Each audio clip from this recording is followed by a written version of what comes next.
to the Horror Basement Interviews, where JimJam, Jonny, and Yeti talk to people from all aspects of the horror community and beyond.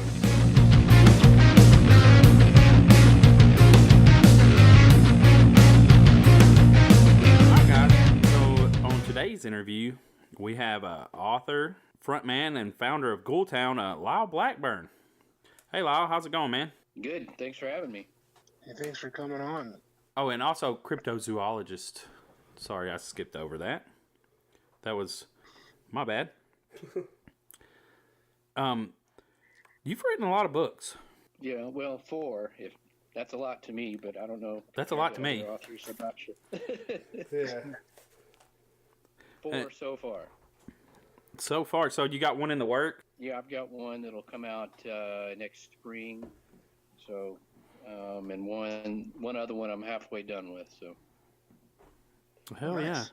Because Beyond Boggy Creek, in search of the Southern Sasquatch.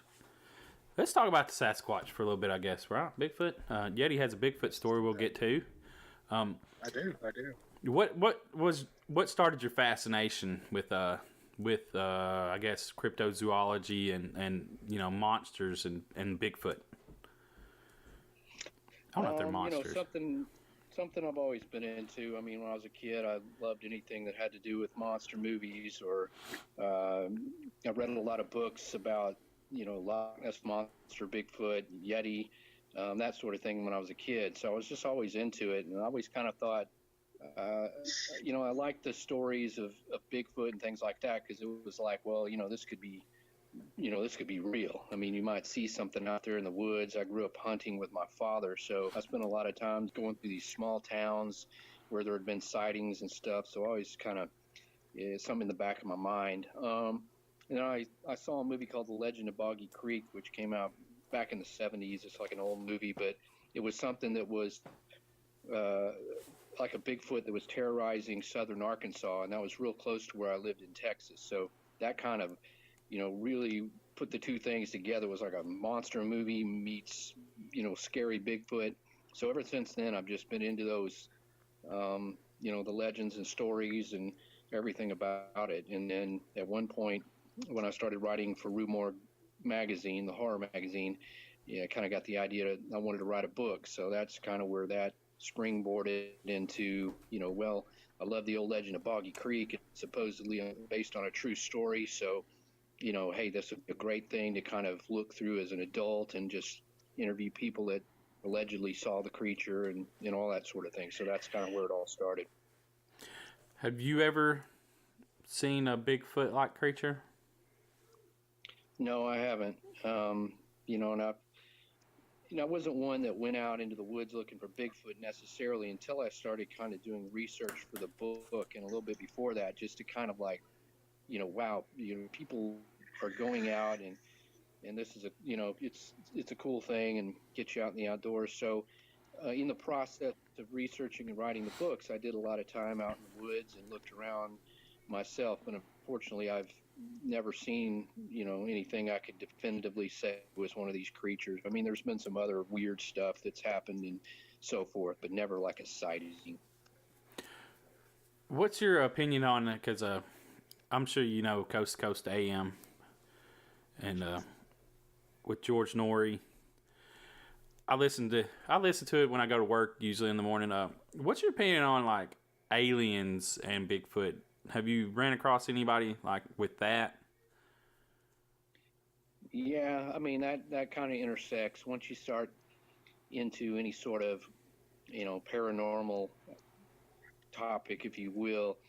Occasionally I get people having stories that either supposedly connect Sasquatch with UFO sightings, or just people obviously telling me about UFO sightings, ghost sightings, and everything in between. So, I mean, I don't see, I've interviewed hundreds and hundreds of people that have claimed to see Bigfoot, and very rarely does anybody say anything about UFOs. So I don't really see necessarily a link between those two. It's just there can be weird phenomenon that happens, in proximity to each other. But I mean, we can't be the only things living in this great huge, enormous galaxy. So, I mean, whether UFOs or extraterrestrials, I don't know. But I mean, I certainly am open-minded about any such things, from ghosts to UFOs to cryptids. Yeah, I'm the same way because when I was listening, like one guy was claiming like usually when there's a UFO sighting or something, he was. It's kind of weird. Like I shouldn't say weird, but like where it opens up another dimension, and then people are able to see like Bigfoot, like or aliens controlling some Bigfoots, and they're working together somehow. I don't know. Like it's just an odd. And with you talking to so many people, like it's a cool scenario. Yeah, I mean, I've been on Coast to Coast a couple of times, and obviously you're going out to a huge, enormous audience, so you get a lot of interesting feedback, if you will. And like I said, over the years, there's been a few times when people have kind of proposed things like that, interdimensional UFOs and all that. So it's just a compounding puzzle, really, because now you've multi-layered these mysteries together. So it's just really hard. I never say I know I'm an expert or something on this. I've spent a lot of time researching it, and I can only, hypothesize based on what I've seen. But there's certainly strange things in the world that we just may not have the answers for. Oh yeah, for sure. Like I've never seen a Bigfoot, but I've never seen a ghost or an alien. Someone that has seen a Bigfoot is the almighty Yeti. I have. I grew up in eastern Oklahoma, just down around the Comanches and stuff, and down around McCurtain County. They have a lot of sightings down there. I think they have like a festival every year. I lived a little north of there, up around a little place called Panama, and we were out one day, and I swear we were over. It was AES electric plant, and there's a little turnaround there. We were trying to settle on a place to go smoke, because we were gonna go out to the cemetery, but like there was a funeral going on, and that was just a great big no. So we were kind of cruising around back road, and it pulled up on this little access road to kind of figure out where we were going. And we saw him come out of a little clump of woods and step over a fence, like Kevin Nash style from WWF, just kind of over a 3-strand barbed wire fence, and just unperturbed, cool as you can, walk off into the trees and just disappear. It was crazy. It was the craziest shit I've ever seen. Yeah, I mean, we decided to go home shortly after. Yeah, I mean, it's probably not coincidental, the area, because, you're right. There's a huge number of sightings in eastern Oklahoma. That little festival is in Honeby. I'm generally a speaker at that festival, so I've been up in that area. I've been in the Comanches and the Ouachita.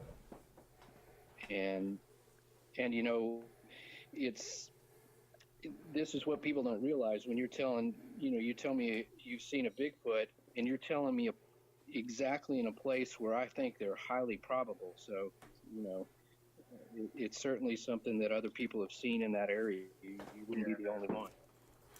I spent a lot of time in the woods out there. What's a Bigfoot festival like? It's usually something that has speakers like presenters or authors, like people like myself. So I speak at most all of them around the country, and it draws. I mean, they could be from 200 people to 2,000 people. It just depends on where it is and how long it's been going. And people come in. Usually, you have a assortment of people that have been into it a long time, and people who are just new to it, want to go listen to people and talk to people and just try to figure out what's up with the research. And they're cool. There's vendors that sell Bigfoot related items or cryptid stuff. It's like anything, like a horror convention in a way, smaller than that, but just anything where you have these conventions based on some subject that people are into. There's paranormal conventions and Bigfoot. These Bigfoot things have, over the last 10 years, man, they've grown. There's just so many. I mean, I can do all that I can even do and have to turn some down. There's just so many nowadays. Wow. So it's cool. It's fun. It sounds like fun because I like conventions. So, I mean, it's a group of people that believe in one thing, and everyone, it's like good vibes. Everyone wants to have a good time. So. Yeah, exactly. Everybody figures if you're there, you're at least open-minded to the subject, and you can freely discuss. Yeah. You could, like, relating a sighting or say, hey, I saw something here, and then somebody else says, we saw something, or we found a footprint. You start to really connect the dots, or kind of, feel like you're at least you're in a place where if you tell somebody you've seen something, no one's going to think you're crazy. That's the one place. I mean, I don't ever care if people know I'm into Bigfoot, but some people are more sensitive, if like you don't want to be going to work and saying, yeah, I saw Bigfoot, then everybody's laughing and all that. It's like, whatever, Yeah, that's what Yeti. A crazy guy in the background. That's what Yeti commented on. He's like, I can finally tell my story to someone that won't think I'm crazy. Yeah, for real. Yeah, and I would have totally included that in Beyond Boggy Creek, because I talk about the Coyotes in that area, and some example sightings and some of the history over the years. I mean, it would just fit right into what I, and I never questioned. I mean, occasionally, yeah, there's people that I just kind of go, oh, okay, yeah, whatever. But by and large, most people are very credible. They're just, your average person who saw something, that they can't explain. And some of those sightings are in clear daylight. I mean, there was no question. I mean, some of it you could say, okay, well, maybe it was a bear and it was kind of shadowy, and sure, there could have been a mistake. But some of these are just very trustworthy, credible people I've gotten to know that have seen something close enough and clearly enough that you just can't explain it. There's really not many other explanations except to say they'd seen some unusual type of animal or something. It seems like we got a bunch of different, across the U.S. We, there's the Jersey Devil, and then Bigfoot sightings in Oklahoma, and was the Bray Road Beast is like a almost like a dog man, isn't it? It's like a like people, a werewolf, so to speak, but more in terms of cryptozoology, people would call it a dog man. So it would be like a canid type wolf-like creature that's extremely large, that has the ability to walk upright on two legs. To me, that's fucking terrifying. Like, Bigfoot's all cool but yeah. Well, I think a lizard man would be terrifying. Yeah, I always get that, somebody in a discussion on that. It could be the burliest, roughest looking hunter you ever saw, and maybe he even saw a Bigfoot, but they'll always say, if I ever see a dog man, I'm going to be terrified. It's scary. I mean, that's like, werewolves are some of the scariest, creatures or monsters or movie monsters, and certainly if you saw something like that out in the woods, it would be terrifying. What about the chupacabra? Would that go into crypto? Yes. There's two aspects to that. It's a little confusing because the chupacabra originally was something that originated from Puerto Rico and a lot of the Latin countries, South American places like that.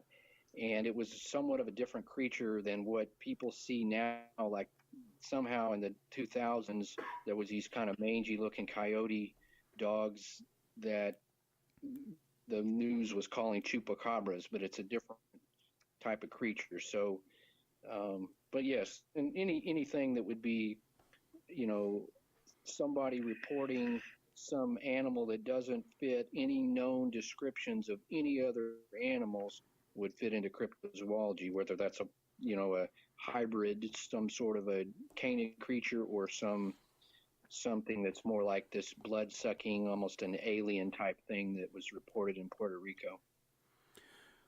What I'm interested in, because I don't know anything about the lizard man. I've heard of lizard people thinking that there's lizard people.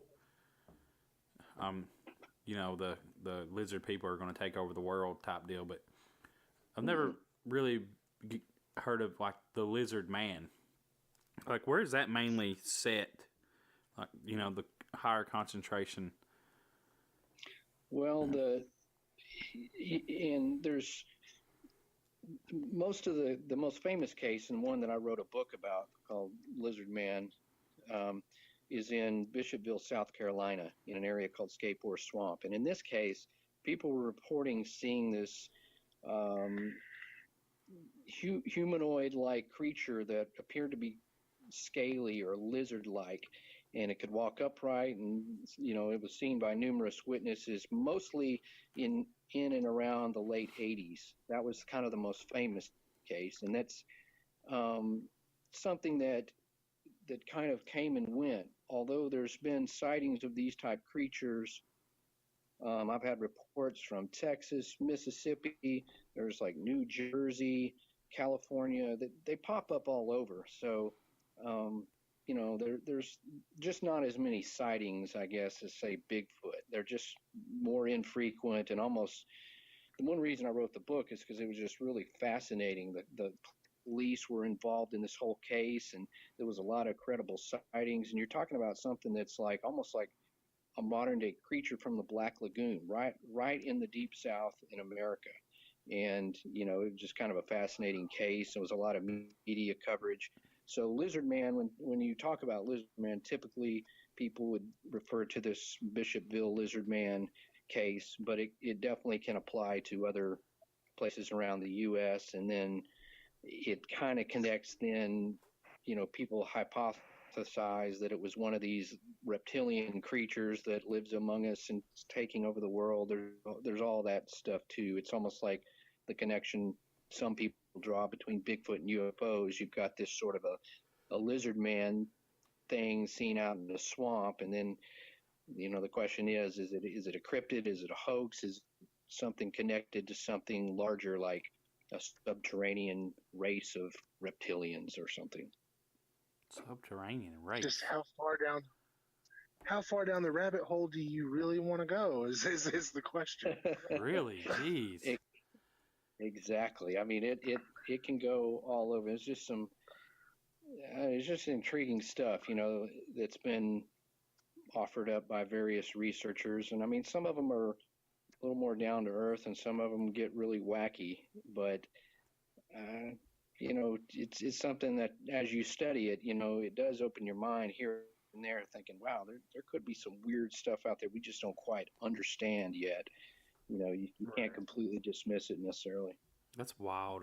Like thinking of subterranean creatures, or, you know, just I don't know. It just, like you said, when you start thinking of it,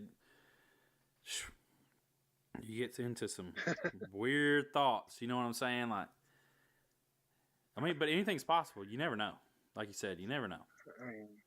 Yeah, I mean, I kind of approach it, you know, first and foremost, I like the legends and the stories, and I like the spooky aspect of it. So, you know, I kind of start there.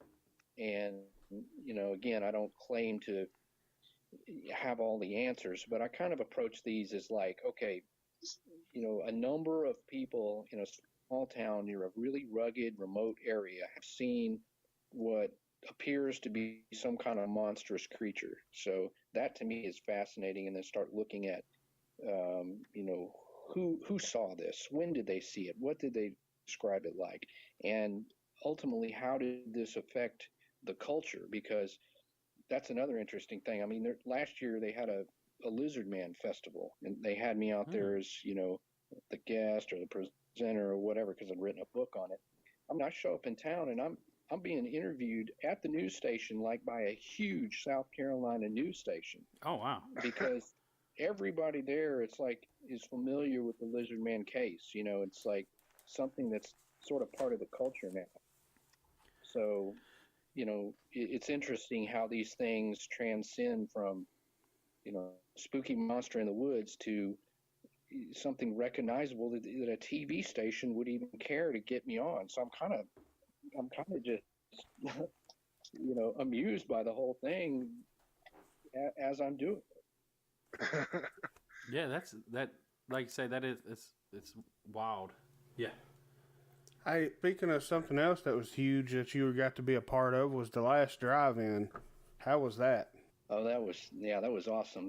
That's probably my favorite TV appearance. You know, not only because it wasn't one of these where I had to do an interview in the middle of a swamp surrounded by mosquitoes, but you know, with being with Joe Bob, and you know, I'm a huge fan, and being a part of that show was just super cool. I mean, that was really fun, and I got to say that whole interview and everything he does is just one take. I mean, there's no, all that stuff is just it was amazing to watch him do that and to do his thing. And then when I got on there's no cuts or takes, or it was just the conversation we had. That's what you see on TV. It was really, really cool to be a part of that. So So you're saying it's pretty cool to be help break the internet, pretty much, like that show did. Yeah, that was. I mean, that makes quite a story. I mean, it was sort of like, oh, this kind of sucks because you want people to see it, but at the same time, it was like, hey, man, this is awesome, and congrats to Joe Bob. I mean, I didn't really have any doubt that people would just go ape shit when he came back, because you know he's got a lot of fans. Plus, really, like, horror and all that stuff has just gotten bigger and bigger and bigger over the last, you know, 10 or 20 years. So that was case in point, man. Broke the internet. That was Well, he that was kind of definitely one of the highlights of the year. he kind of did it again this year. It had a little hiccup. They sorted it out though. What, Thanksgiving special? Yeah, the Thanksgiving one. Dinners of Death. They knew better this time, I guess. Oh yeah. Hey, one I want to touch on, because this has like a big Hollywood movie about, which I guess all of them got big movies about them, but the Mothman. Did we talk about that? No, we haven't. The Mothman of Point Pleasant. Isn't that one the one they say that's like when they see Mothman, usually it's around a tragedy or something? I don't know. Yeah, there's been a connection. I mean, essentially, Mothman, in terms of the Point Pleasant Mothman creature, a sort of a humanoid, large creature that has wings and huge red eyes, seen by witnesses starting in 1966, mainly, that was covered in the paper.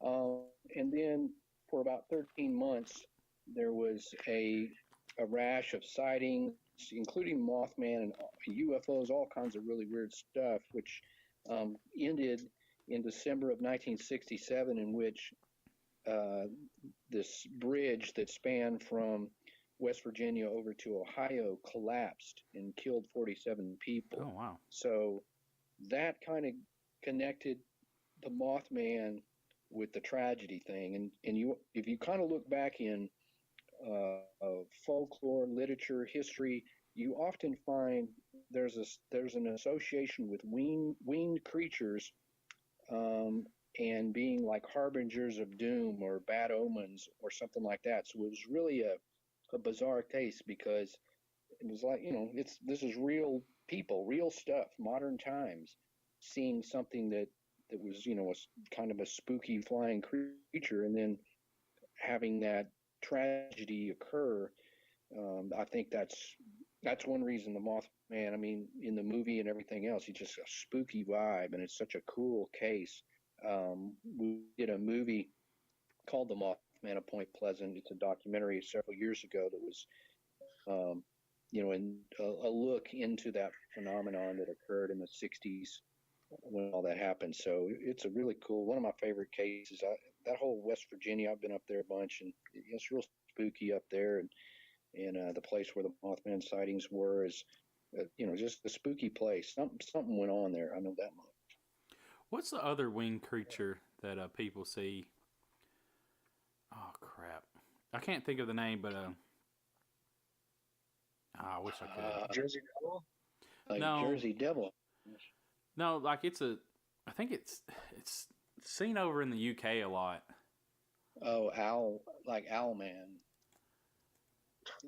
There's a legendary creature called Owlman. It's kind of very similar to Mothman, but it was seen around this old church out in the woods, and Yeah, pretty spooky stuff also. It's all pretty damn spooky, you know, because a lot of it, you know, if you're in the woods and you got this in your mind that this, you know, all this stuff is happening, yeah, it could definitely make for a pretty scary feel. What's also scary is, scary good, I would say, is your band, right? Good way to put it.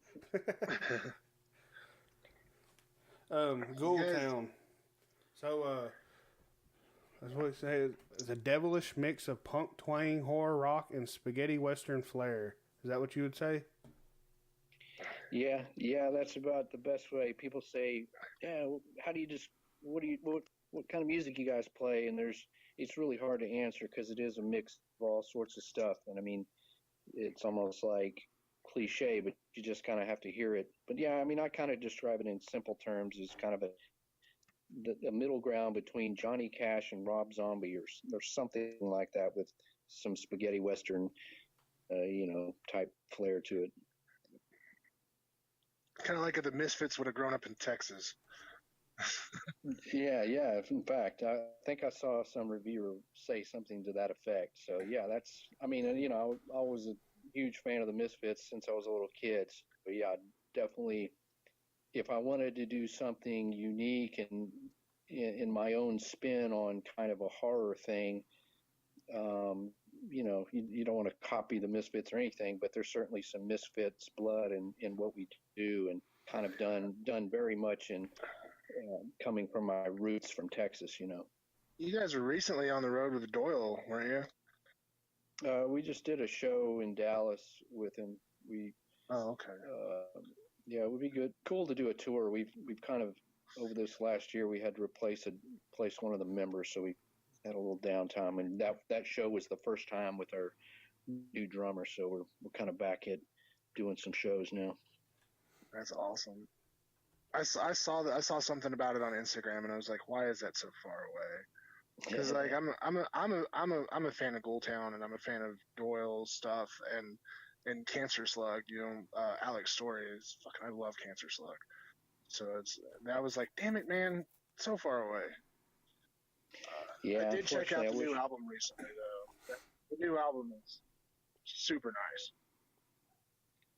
Sweet.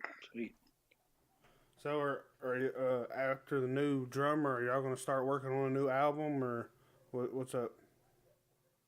Well, I've kind of been writing tunes in between the other stuff, so I couldn't say when I'll be done, because they just sort of come as the inspiration does. So I just let it happen.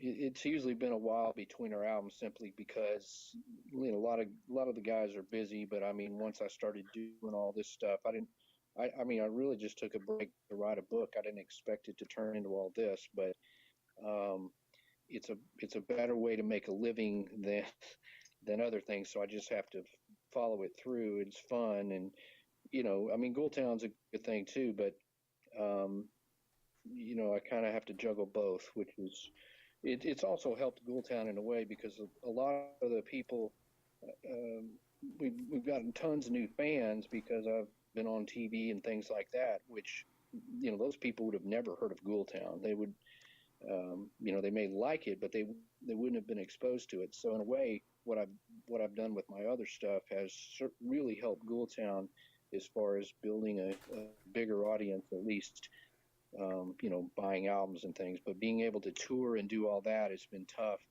to do in between everything. So I'm trying to get out there and do a tour, and like you say, something like with Doyle would be great, because he tends to tour a lot these days. So constantly. Something like that. I mean, I was talking to him at the show. I was like, man, how are you surviving all this stuff? He's just like, man, we're just going for it, and that's cool. So, it'd be cool to do some legs to the tour with those guys if we could. That would be super cool. Going back to Bigfoot, we have a guy that made which is not a documentary, but a Bigfoot movie, George Dimmick, called Takahe. It's based off of I guess it was Native American. Yeah. mythology, I guess, of maybe not mythology, but around here in Tennessee, Bigfoot. Have you heard a lot? Have you talked to people from Tennessee that's seen Bigfoot? Somewhat. Covered a little bit of the kind of the legendary Tennessee wild man, which is kind of a localized Tennessee name that goes back to at least the 1800s. And like many states, there's some credible and long history of sightings up there. And certainly, I mean, if you guys well know, in Smoky Mountains and places like that, there's a lot of remote, rugged territory. So it could certainly host a small population of these type creatures, no problem. Well, speaking of Smoky Mountains, have you ever heard of the Wampus cat? Yeah, I've run across that, and it kind of spans everywhere, really. I mean, there's I want to say there's a high school or something here in Texas that their mascot is Wampus cat. So yeah, I saw that one day looking up, trying to find images because somebody just kind of dropped it on me. And they're like, "Oh, you live right by the mountains and you haven't heard of this? What's a Wampus cat? Check this out." Is it like a really big cat? It's like a six-legged cat. Six-legged cat? Yeah, that's one that kind of, in my mind, it's kind of a folklore type of a rural folklore type of a creature that, is indigenous to multiple places. Occasionally you'll get people reporting sightings of strange and unusual or large cats in the woods, but generally they're more like black panthers. Wampus cat tends to be something that kind of circulates in, your grandparents will tell you some story, but nobody really ever has a, very concrete sighting, not like with Bigfoot or something where you can talk to, like I can talk to you and you say, I just saw it, Yeah. Yeah, there's the information on that is like super fucking scarce. I don't know. I thought it was neat though. It's always good to dig into the local stuff. What was your scariest experience out in the woods? My scariest experience? Yeah, like out in the woods, you said you had some some weird stuff or, kind of, odd things that happened. Yeah. There's been a couple of things. I grew up hunting, so I mean, I was familiar with woods. So, I've been in swamps all over, especially the southern U.S. And generally, I'm not frightened. I can walk through the dark in a swamp, the woods, but there are those occasions where something occurs that really gives you the heebie-jeebies. And one of these was when I was near Fouke, Arkansas, the Boggy Creek area. And we were walking through a rather thick and particularly rugged area, literally just walking and kind of looking for tracks or just whatever. But the moon was up and there was kind of a canopy across the two-rut trail. And as we were walking and it was dark, a buddy of mine, all of a sudden he just flipped on his flashlight and, just something possessed him, flipping on. He looks down and he's like, "Hey man, you got to come here and check this out." And I go over there and I look, and it looks like a huge footprint right through this puddle. And at that moment, it was like it all came to you. Holy cow, this thing could be walking out here. We're all alone. And, it just, all of a sudden things got really creepy and really scary. And the footprint looked, pretty darn good. And it appeared it had come and crossed the road and continued off in the woods. So, that was one of those times. See that you're working with a fellow Texas cryptologist. Cryptozoologist. What? Cryptozoologist. Yeah. Ken Gerhard, I think is how you pronounce it. Gerhard? Yes, Ken Gerhard. On a series of documentary which follows y'all's investigation into some intriguing cryptid cases across the U.S. Yeah, Ken and I have been filming a series of those. This kind of it kind of came to us being involved in the Small Town Monsters documentaries and having been in, co-produced, and narrated quite a bit of those. Ken and I had always thought, man, if people just kind of followed us around on our own investigations, it would make for an interesting thing. We've both been on, numerous network television shows and things, but in those cases, you never really have control over what's going on. And this, today's technology and things kind of allows you to create things direct to the viewers, streaming on Amazon, YouTube, or whatever. So we've been filming this series called American Monster Tour, which is going to be basically our own independently produced series where we have control over the entirety of it. So we're working on that right now. Is that going to be on YouTube or? We're not 100% certain. The documentaries that I've done and or stream on Amazon and Vudu and all that sort of all the streaming places minus Netflix, but American Monster will probably be the same. We've even entertained just doing a YouTube channel. I mean, it just depends on. I mean, these things cost a certain amount of money to make, so we got to try to at least, obviously, hopefully make that back plus more, but to cover the cost. So we're basically just shooting some episodes, and then we'll make a final decision about the release as we get to that point. That's cool. I mean, I understand you got to recoup the money for sure. I mean, you're going out there spending it. What about, you said you was on other TV shows. Have you found anything kind of sketchy about some of these TV shows? Like you go on and they try to create something that's not there?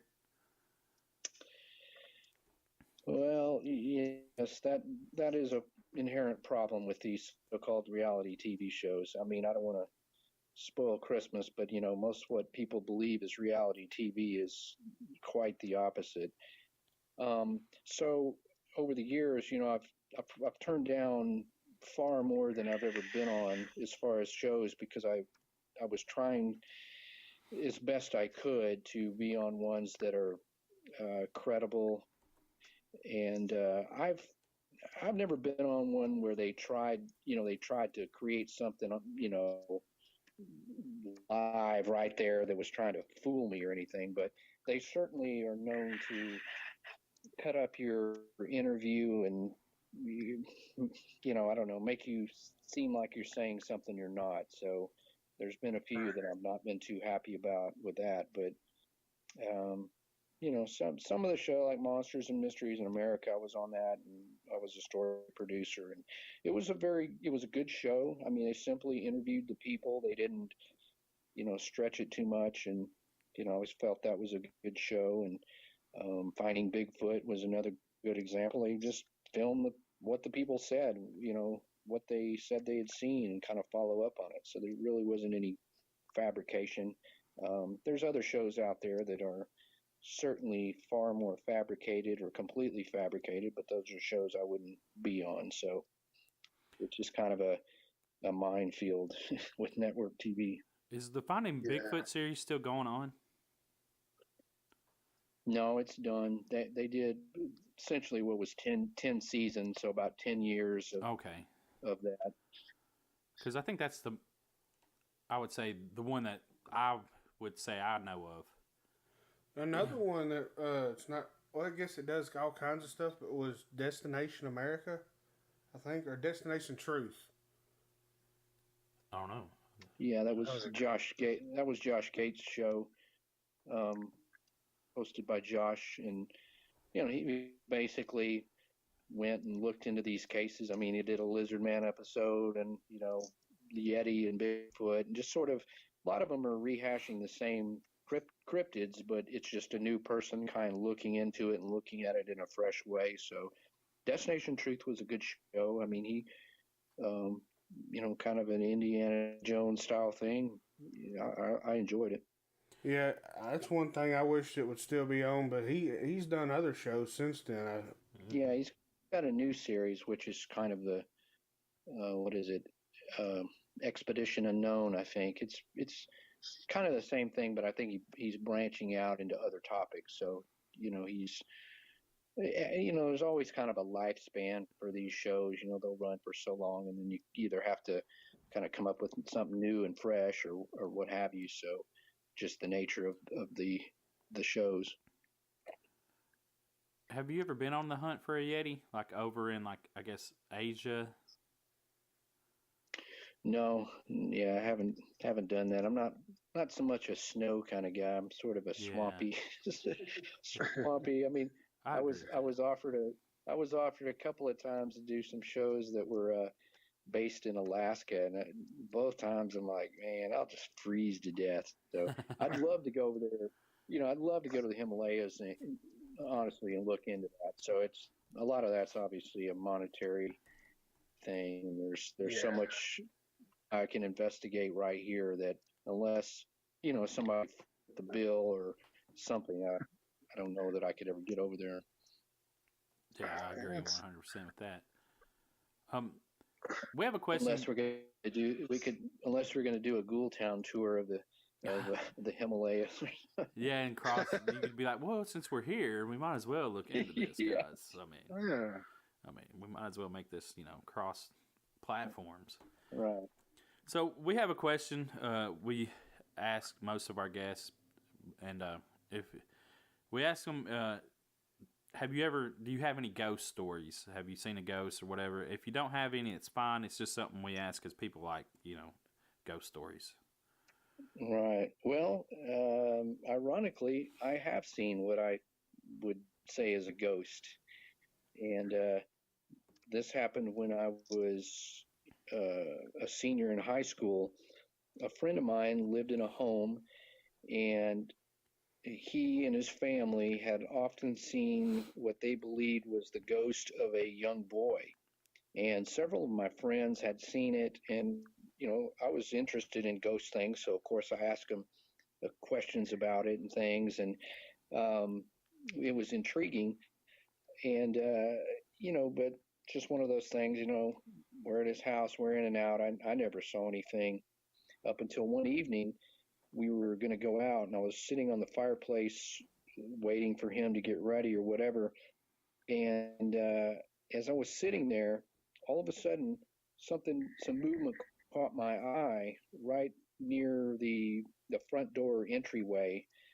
And I just glanced up, and very quickly I saw what looked like a whitish outline, almost like what you would think a ghost would look like, of a boy walk right across that entryway and go towards the hallway to the bedroom. And I was like, holy shit. And I go, man, Tim, I think I saw the ghost. And I told him where I saw it. And he was very nonchalant about it because his family had seen weird stuff over and over. So he's like, yep, you saw it, because that's exactly where we've seen it a number of times. And I wasn't in a spooky haunted house or anything like that, but even in that moment, it was something that, like, the hair on the back of your neck stood up, because you're like, whoa, this is freaky. I just saw a freaking ghost. And so I guess as far as ghosts, I kind of answered my question there. So maybe that's why I look for monsters in the woods, because I need to see something of that. But ghosts, I can tell you, I can't say it was an image of a dead person or whatever, but I definitely saw what looked like a figure of a boy. Hell yeah, man. Oh, appreciate you sharing that. Yeah, fortunately, I haven't seen a ghost, so. Yeah, I haven't either. I don't think I'm open enough because I've been closed off so long, but with doing this and listening more coast to coast, like, I'm opening up to, like, yeah, there's ghosts. Yeah, you need to open your life up to the ghost. Yeah, I don't want to do that.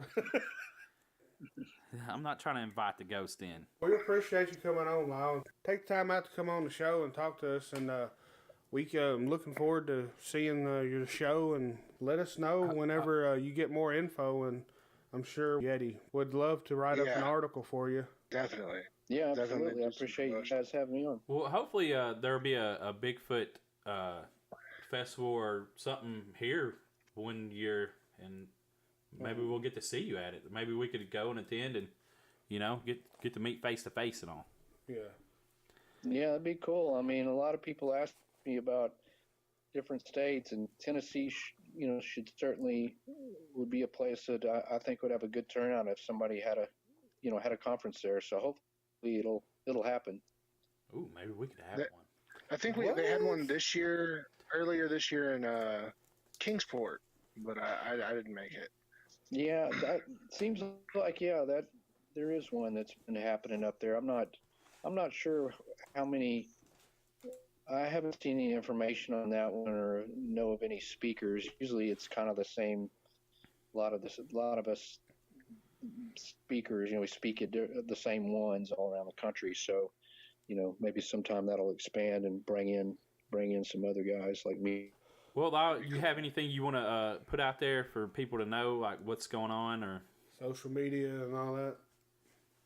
Yeah, I mean, just if people are interested in what I'm doing, obviously, you can check my website at Lyle Blackburn, Lyle Blackburn.com.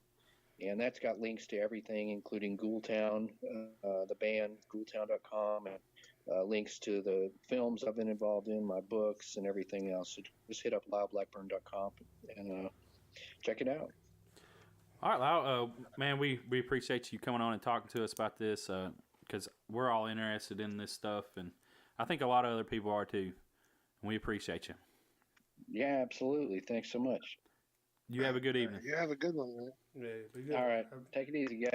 All right, guys. So, Lyle Blackburn, go check him out on his website, lyleblackburn.com. If you're into cryptozoology and hell, even some good music, go. Yeah, go support him. The music's killer. He's got a new movie just came out, The Bray Road Beast, or The Beast of Bray Road. It's out through Small Town Monsters. It's on Amazon right now. So if you're into scary ass dogmen, you can check that out. He's got a couple of other films too. Mothman, with the Mothman and the Southern Sasquatch and Boggy Creek Monster. You can also, the Boggy Creek Monster kind of goes into some of the Boggy Creek movie too. That's a damn fine film. Yeah. Yeah, definitely go. Everything we talked about is expanded on in his expansive catalog. Hell yeah! So, guys, we hope you appreciate and like this this interview. If you want more interviews with this type of nature, let us know. Because, like I say, this series is all about not just horror movie people, actors and writers and directors of that, which we'll have a lot of, but it's also, this kind of stuff, right? Yeah. I mean, that's the point of, that's why we broke away from just the Horror Basement podcast and doing interviews. So that we can bring in a different flavor. Hell yeah. So we appreciate y'all listening and, go give a thumbs up and all that shit. Yeah. Yeah. So we're done. Why are you cutting me? That's not how we end this. This is an interview. Oh, that's not how it ends? You want to change everything else? Might as well change the fucking ending. Well, that's our ending now. We done. Bye. We done. Damn, that's kind of fucked up. No, I'm joking. Yes. That's a fucked up ending. We're done. I just wanted to fuck with Johnny. Yeah. But no, that's all we got, y'all. We out. Peace. Stay spooky.